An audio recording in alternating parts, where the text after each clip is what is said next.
Warm welcome, as usual. We turn in our Bibles to Matthew chapter 5, please.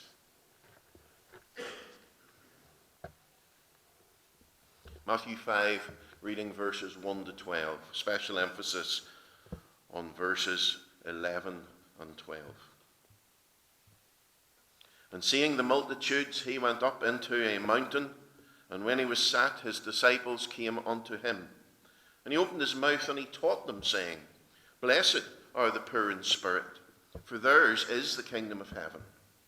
Blessed are they that mourn, for they shall be comforted. Blessed are the meek, for they shall inherit the earth. Blessed are they which do hunger and thirst after righteousness, for they shall be filled. Blessed are the merciful, for they shall receive mercy. Blessed are the pure in heart, for they shall see God. Blessed are the peacemakers, for they shall be called the children of God. Blessed are they which are persecuted for righteousness' sake, for theirs is the kingdom of heaven. Blessed are ye, when men shall revile you, and persecute you, and say all manner of evil against you falsely for my sake. Rejoice, and be exceeding glad, for great is your reward in heaven, for so persecuted they the prophets which were before you. Amen, and God will bless the reading of his inspired and infallible word. The blessed are those who are in relationship with God, saving relationship with God, father and child. The blessed have certain family characteristics. They mourn over sin. They are meek. They hunger and thirst after righteousness. This is how you identify a real Christian. They're merciful. They are pure in heart. They're peacemakers. And they are persecuted for righteousness' sake. These characteristics or traits are not the traits of the natural man, the person that's not a Christian, the unregenerate. The unsaved man is quite different from the man described or woman in these Beatitudes. Think of the Prime Minister. Think of previous Prime Ministers of the United Kingdom. Think of Gordon Brown, David Cameron, or Joe Biden.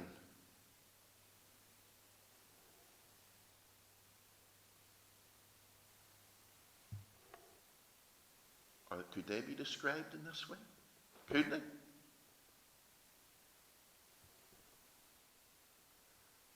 Are they poor in spirit?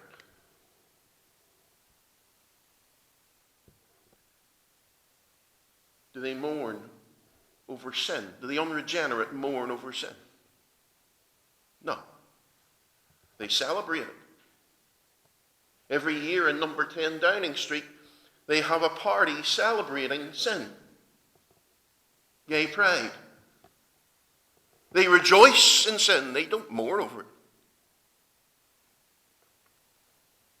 Are the unregenerate meek? Is that what they teach? Humility. No, they're proud and a bit snobby, aren't they?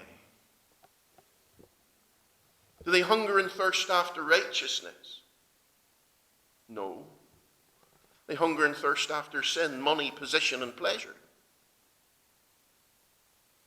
Just look at the expenses fraud among the politicians, even in Northern Ireland. Yeah? Remember when that happened? I was praying when that happened. What do you see? Sinn Féin will be sticking their arm right in. Going, dear me, I was surprised when I found out that the so-called Christian politicians had been claiming false expenses more than the Sinn Féiners. Huh? What a terrible witness. No, our leaders do not hunger and thirst after righteousness. Because that's not what the unsaved do. They hunger and thirst after money, position, and sin. Yeah. Are they merciful? Would they know anything about mercy? Don't pay your road tax in your vehicle and you'll see how merciful they are. Are they pure in heart? No, their corrupt heart, they lie as easily as they can breathe. Are they peacemakers? No, they're at war with God and everyone else except criminals. Are they unregenerate? Are our leaders, David Cameron, the current Prime Minister, the previous ones, Tony Blair, and the presidents of this world, are they persecuted for righteousness' sake? No, they try and legally persecute the righteous. On the biblical view of family, they persecute the righteous for the perverted. Now that's the leaders of this world and our country. The way of life and the characteristics that Jesus Christ preached in the Beatitudes is not a life or characteristics that the unsaved person shows. And that's because these traits of the Beatitudes are the traits of a true child of God, a real Christian.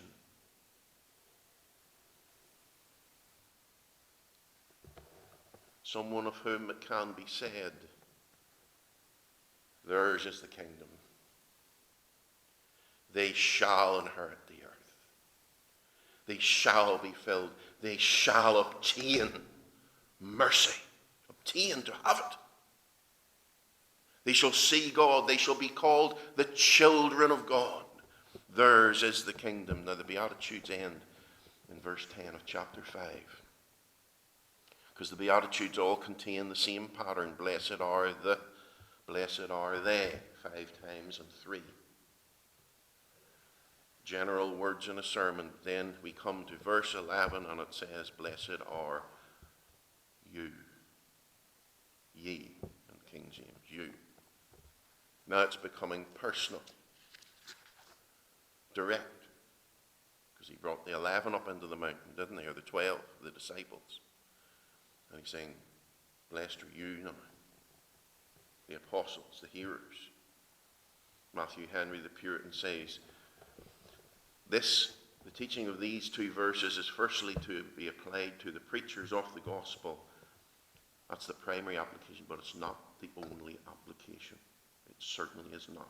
Because anyone who wants to be a witness for the gospel of Jesus Christ will experience this. Blessed are you when men shall revile you and persecute you and say all manner of evil against you falsely. Firstly for preachers, but not only applied to preachers. Anyone, any believer who witnesses will experience this to some degree. So 2 points. When are you blessed? What do you do when you receive this persecution and why? Second point. Firstly, when are you blessed? It says in verse 10, blessed are they which are persecuted for righteousness' sake, for theirs is the kingdom of heaven. And then it says in verse 11, blessed are you when men revile you and persecute you and say all manner of evil against you falsely for my sake. Blessed is the normal word, whensoever men revile you. The Greek word for revile means upbraid or reproach. It actually means to cast a favor back at a person into their teeth. That's what the Greek word means. So someone's trying to do the person good, and they take that good favor and they throw it right back at them as if they're doing evil. That's what it means, revile. Blessed are you when men revile you and persecute you, the normal word as in the previous verses, and say all manner of evil, wickedness against you falsely to lie. They speak deliberate falsehoods, lies, for my sakes, on the account of Jesus Christ, because you're telling them the truth. When you put all that together and you get the teaching, you're blessed when with words men persecute you and mock you and slander you for the reason that you're a Christian. And because you say that there is a God and humanity is sinful, but there's a remedy for sin in Jesus Christ. They hate it. And when you get slandered for Christ's sake, verbally, then you're blessed. When men mock, and the world's good at that, isn't it? A show took place in 2014 on the 29th and 30th of January in Mossley Mill, making fun of the Bible. That show existed, and there's worse things now, because people without God's Spirit love to mock the Bible and Christianity. They love to blaspheme. They hate God and are at war with God. And they find this reviling, mocking, and making fun of entertaining. Blessed are you when men revile you and slander you. When people tell lies and slander your character. The world's very good at that too. So's the visible church, actually. Very good at it. But they do this falsely. That's a key word in the verse, isn't it? Falsely. It's lies what they're saying. A.W. Pink, one of the good commentators on the Sermon on the Mount, says, they have given no just occasion for the same. There's no justification for them saying evil against you, the believer. They just do it anyway. Sinclair Ferguson says, not to do the things everybody does annoys the world. More than that, it irritates. It causes even anger. You would not think that simple honesty could be a dangerous lifestyle until you put it into practice on the shop floor. For the Christian who is employed by another person, righteousness demands that he give his employer the time and energy for which he is paid. It means moral integrity. But how angry other employees can be when such integrity is displayed. At the beginning of the Christian life, we need to grasp the reality of persecution. This awareness will save us from discouragement and disillusionment. It's very important. We follow a crucified Saviour, says Sinclair Ferguson. We should not think it strange if we ourselves encounter fiery trials. 1 Peter 4:12. Rather, we should learn to rejoice that we have been counted worthy to suffer for the name of Christ. Acts 5:41. So you are blessed when persecuted in words for doing and saying the right thing, says Jesus in these verses. And what are we to do and why is the second point. That's verse 12. When this happens, rejoice and be exceeding glad, for great is your reward in heaven, for so persecuted they the prophets before you. What do the words mean? Rejoice, be glad, joy, greet or heal. And the word glad means glorify and exalt in it. For great, many, or much is your reward in heaven. The reward actually means elevate. It's like an elevator, Great is your elevation in heaven. When it happens and we're falsely persecuted and accused, it doesn't say enjoy it and think it's great, makes you happy and it's lovely and it's pleasant. It doesn't say that. It says rejoice. Have that inner peace and confidence that you're trusting in the Lord. When it happens, greet it, hail it, glory in it. For you have much reward for this in heaven.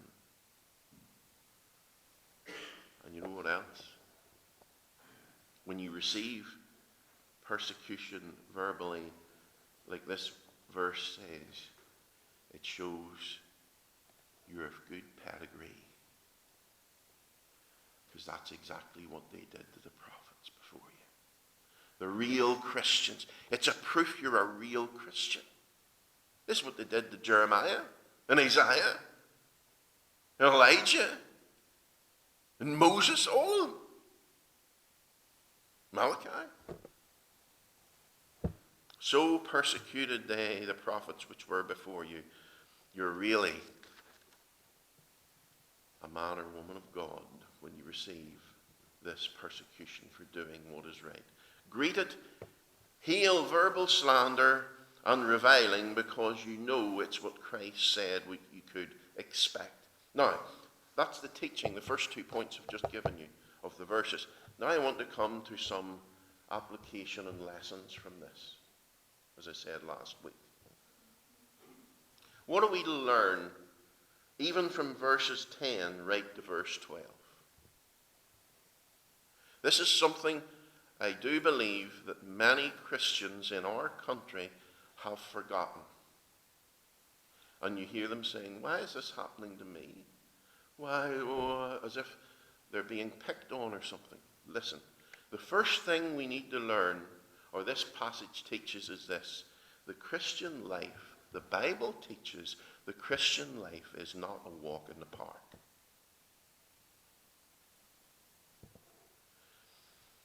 If anyone thinks that being a Christian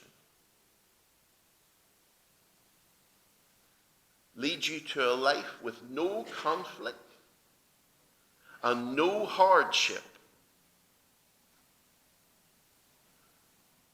you're thinking totally wrong, unbiblically. There's no such thing as a life beneath a cloudless sky without conflict and hardship this side of glory. The Bible never teaches you become a Christian and the rest of your life you live in a wee bubble.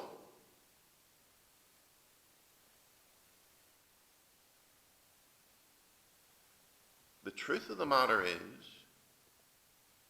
if you want to have a life with no conflict and trouble, as little conflict as possible, what you have to do, the best thing to do, is stay in the world, dress like the world, dress like they do, listen to what they listen to, watch what they watch, have the same opinion as they have, go with the flow, and that's the way of least resistance. But the lesson from this passage is, the Christian life is not a cakewalk. It's a war with the world, and it's a difficult life where you do the right thing and get accused and slandered for it. From the world, when they see you as different, and you don't dress as they dress, and you don't go to the same places as they go, and you don't listen to what they listen to and watch what they watch, and you don't have the same opinions and morals as the world does, the world will hate you. And they will revile you and persecute you and say all manner of evil against you falsely. And they'll mock your religion and call you, you're puritanical. You're Puritan. Now, what I can't understand is, in the professed Christian church, many Christians who encounter difficulties in life, mocking or slander or hatred of the world, and they say, why is this happening to me? I really don't get that, honestly. I didn't expect this. I thought the Christian life was a life of peace. For anyone, and there are many in churches today, I don't think there's any in this church, but for anyone in churches today, listen, I want to ask you a question. What Bible are you reading? Do you read the Bible? Because anyone who reads the Bible would never think that. Christian life's a life of peace and nothing bad ever happens to Christians and they don't get sick and they don't have relatives die. Why is this happening to me? Read the Bible. What Bible are you reading? You would never get that impression from reading the real Bible. Sure you wouldn't. Anyone who thinks, I wasn't expecting this. This shouldn't be happening to me. Where did you ever get that idea from? You must be listening to false teachers or reading a false Bible or something, I don't know. The Word of God presents the Christian life as one of verbal persecution, reviling and mocking and slander. They did it to Jesus. They did it to all the prophets and the apostles. Now, it's not saying when you get persecuted and slandered, yes, yes, I love it. Give me more. It's not telling us that. We don't agree with their slander and say, yes, we are fools being Christians. No, we are you back. You stand for the truth.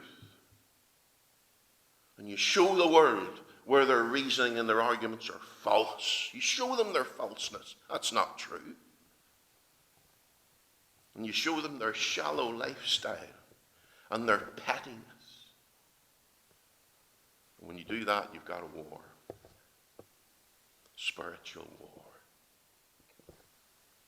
But how anyone who reads their Bible can think that the Christian life is sailing along on a nice calm sea and there's not a cloud in the sky, but his smile quickly drives it away. You're dreaming. That's not real Christianity. It's a myth. Listen to this.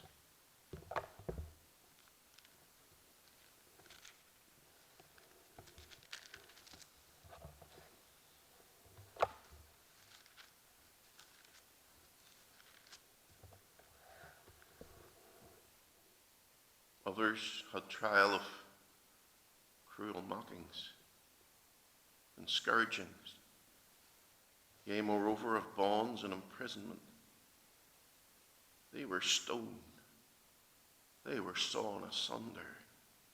They were tempted and slain with the sword. They wandered about in sheepskins and goatskins, being destitute, afflicted, tormented, of whom the world was not worthy.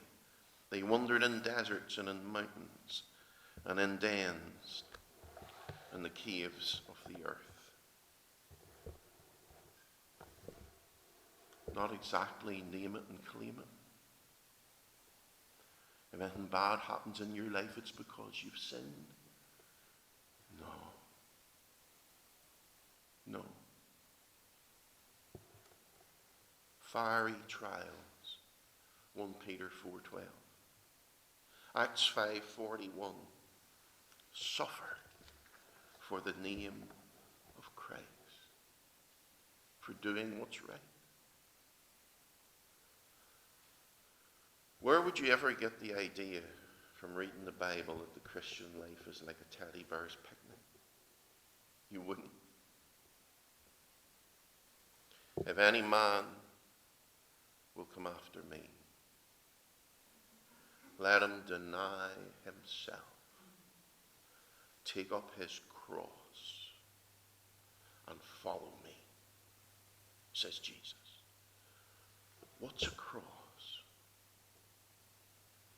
An instrument of death.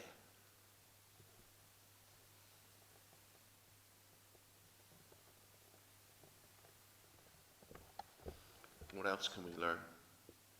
We learn that the Christian life is not smooth sailing all the way, from what Jesus says. We learn, secondly, or subpoint B of application, if you're persecuted for righteousness' sake, and that just means for doing what God wants you to do, righteousness, in that sense. And if you're accused falsely, that proves you're a thoroughbred Christian. You're a real Christian, because they did that to the prophets before. Remember Naboth? Naboth, why was he stoned to death? Because Jezebel wrote a letter. You know what it said in that letter? It tells you can read it if you want, 1 Kings 21, 8 to 13. So she wrote letters in Ahab's name and sealed them with a seal and sent the letters to the elders and nobles that were in the city dwelling with Naboth. And she wrote in the letters proclaiming a fast and set Naboth on high among the people. Give him a good elevated position. And set 2 sons of Belial before him to bear witness against him, saying, Thou didst blaspheme God and the king, and then carry him out and stone him that he may die. And the men of the city, even the elders and nobles who were the inhabitants in the city, did as Jezebel had sent unto them, as it was written in the letters which she sent unto them. They proclaimed a fast and set Naboth on high among the people, and there came in 2 men, children of Belial, and set before him, and the men of Belial witnessed against Naboth in the presence of the people, saying, Naboth did blaspheme God and the king, and they carried him forth out of the city and stoned him with stones that he died. Then they said to Jezebel, saying, Naboth is stoned and is dead. Why? Slander, false accusations, lies, persecution. Didn't the Jews accuse the Apostle Paul of destroying the Jewish religion and teaching doctrines that were against the law, when he was actually teaching the fulfillment of the true Jewish religion and teaching perfect obedience to the law of God? They slandered, they reviled him, and they told lies. And it all proved that he was a good pedigree Christian, for so persecuted they the prophets that went before. I draw to a conclusion. When are you blessed? When you're slandered falsely. What to do and why when you're slandered and reviled falsely. Rejoice and be glad, because you are a real child of God. To be reviled, or people that say evil against you falsely,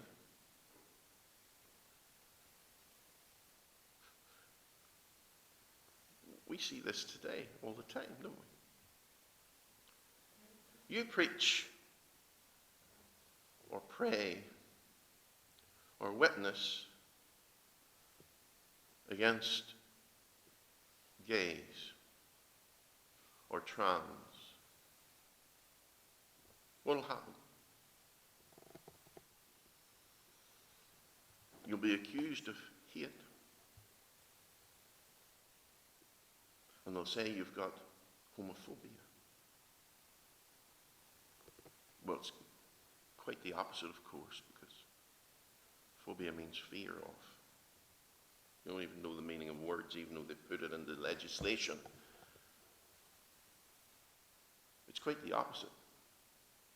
It's the Christians that are willing to speak out that don't have the fear. And they don't hate the sinners. But the British government and Stormont is reviling Christians and saying evil against them falsely when they attempt, and they're attempting at the minute, to legalize their conversion therapy legislation. That to speak or even pray against these things is counted as a hate crime.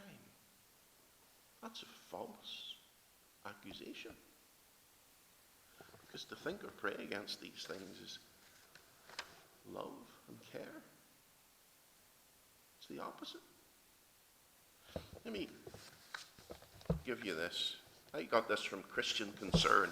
It's the same as the Christian Institute, different group. It said this: today the government has announced that it will ban what the LGBT lobby describe as conversion therapy. And that ban will cover transgender people. Campaigners say the ban will criminalize prayer and certain types of consensual conversations, and is a serious infringement on free speech and human rights, as the Christians are saying about it. And it is. If someone has a problem with this, being gay or whatever it is, and they want help from you, and you talk to them about it, even consensually, you'll be guilty of committing a crime if this gets through. Andrea Williams said, this will end up criminalizing consensual conversations with those who genuinely want help and support. Human rights will be breached, and any legislation will be subject to extensive legal challenge. Praise the Lord. No one has produced any evidence of what the LGBT activists call coercive conversion therapy, when what the activists describe as would already be illegal, she says.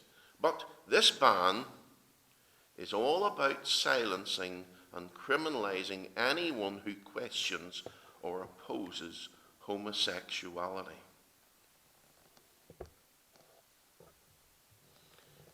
The crime is prayer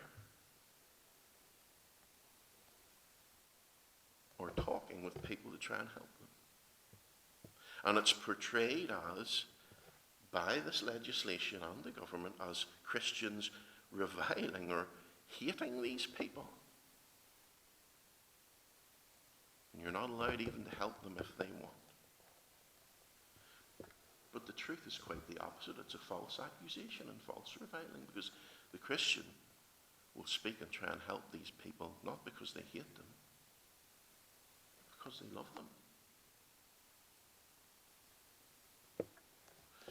I also looked up, what do you hear this? What is a hate crime? Now, I got this from Stonewall's website, the homosexual website. Listen to this. I'm going to there's a reason why I'm doing this. I'm going to show you how it can just be turned right around and used against them. What is a hate crime?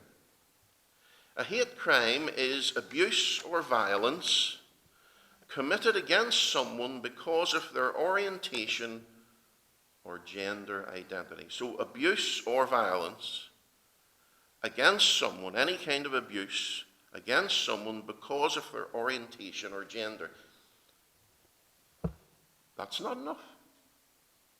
Hate crime would also be not because of orientation or gender, but any identity. Color of skin, wouldn't it? religion, sex, whatever sex you are. But they only put two things in there. But any abuse of someone because of their skin color or their religion is also a hate crime. And then they go on and they list. This includes physical attacks, violent behavior, stealing or damaging your belongings, demanding money not to out you, offensive messages, verbal abuse, calling names, acting in a threatening way or intimidating, and encouraging others to target LGBT people. That's what they're saying a hate crime is, just against gays, okay? But for any of you who've ever been at the Belfast Pride March at the Christian Witness, or in London or in Dublin, why do you think there's police barriers around the Christians? Because at those parades, it's actually the gay people that are committing physical attacks against the Christians, violent behavior, damaging your belongings. There's a brother who normally comes here, and twice he's had his Bible whacked out of his hand and been attacked. And demanding money not to out you. That was the Asher's case. They want money. Or sending offensive messages. See the offensive messages they come around with? Jesus was a fag. Is that not offensive to Christians? Or verbal abuse, or calling names, or acting in a threatening or intimidating way against the Christians, or encouraging others to target the Christians. See, at the Gay Pride Parade every year, the gays commit hate crimes against the Christians using their own criteria, which is, of course, ignored by the police. But it's a hate crime against anybody to do that just because they're whatever, or just because they're a Christian. And they do it every single year.